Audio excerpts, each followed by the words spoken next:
What's cooking, my fellow viewers? Hope your Feathers Day is going well. But today Daddy is going to be giving his sons a present with this shiny new video.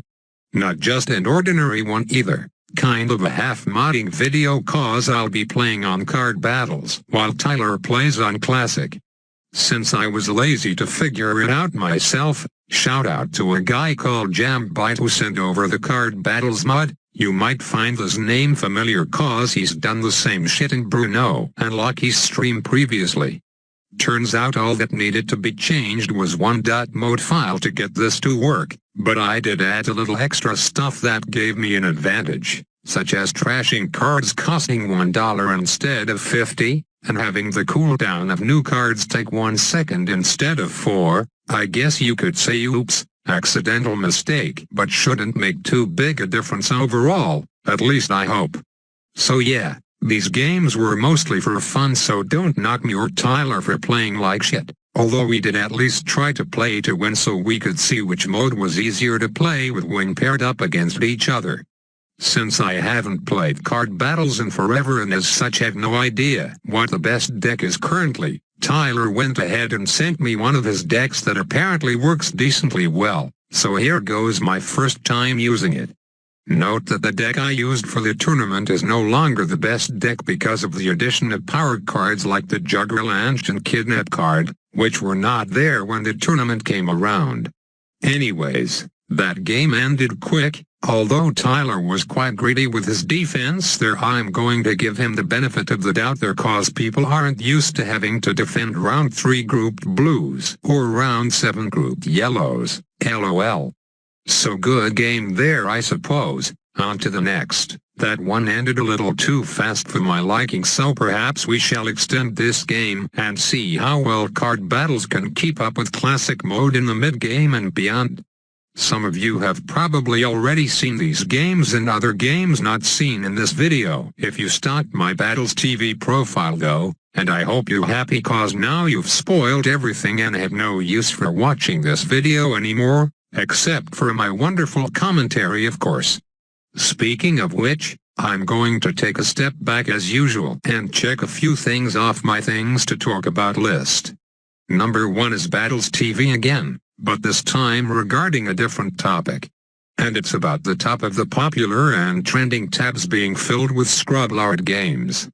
At first I thought humanity was partially saved because we had 2 OP Dreadbloon games in the top 4, but I guess over time the little kids took over and now the highest Dreadbloon cave game is sitting at number 5. With the top 4 games being Bannon's a late game fest aside from my OP game versus myself, but even that is starting to fall behind on the list, feels bad man.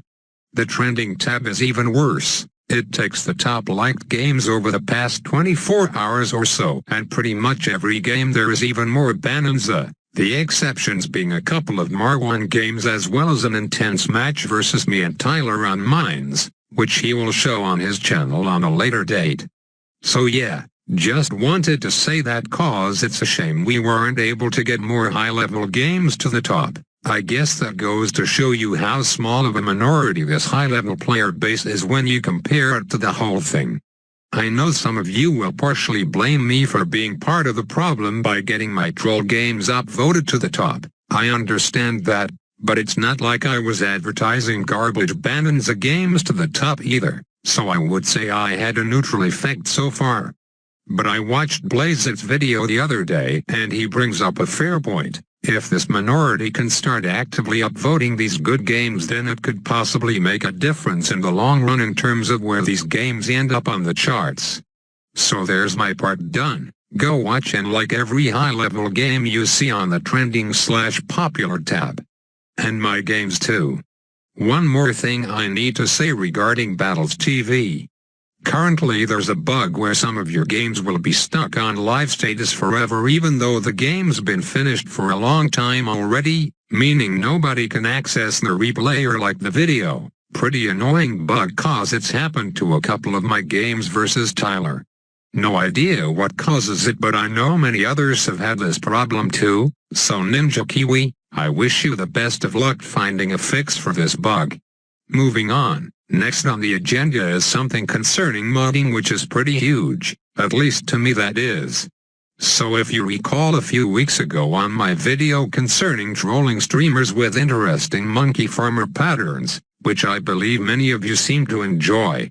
Well, hate to break it to you, but such mod is no longer possible as far as I can tell as of 4.4. I tried using the same code to pre-place those farmers and the game would just not load past the loading screen. It just leads to an instant crash as the game starts. Damn, that really sucks because I was planning to dick around a little bit more with that specific modding feature. At least I got the big one out of the way before they patched it though. There's a chance the change could have been accidental, cause sometimes you could be changing something else that somehow triggers another part of the code to break, but if they did patch it intentionally, I'm especially curious if they did it as a result of what I did on those streams. If so, I'm ashamed because there are much worse things you can do with modding, not to mention you could probably pull off a monkey farmer dick without having pre-placed towers, like on the water hazard map for example. And if the reason is cause it makes hacks too OP and isn't good for Battles TV, well it's not really valid cause you can mod $1 temples and whatnot and accomplish the same thing. So if you're still watching Ninja Kiwi, I'd like to genuinely know if this was intentionally patched, and if so the reasoning for it, please and thank you. That is all, back to the card battles versus normal games now. The second game was won by me because Juggerlanch and $5,200 laser cannon is just too OP, but I think this third game is telling us a different story, cause I'm looking pretty boned here.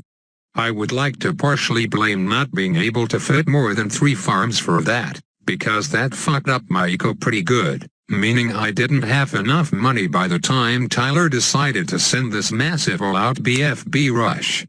And I stood no chance. I kind of messed up by not gathering up dart monkeys earlier to make using the Super Monkey Fan Club worthwhile, so that meant I was left to defend with just ninja sabotage and laser cannons, which isn't strong enough on its own. Oh well, later I'll show you even more butt rape on Bonanza mode, but for now you can watch this Waddle Resorts game. I kind of went unprepared with my deck on the Bonanza game, so I think I deserve a little bit of leniency there. But I have to go now, my children are in need of my service. And I am in need of your services too, so please follow my orders by liking all my replays on Battles TV, as well as liking this video, subscribing, pressing the bell and sharing this video to your Bloons buddies. I'm sure they will appreciate my extreme selling out.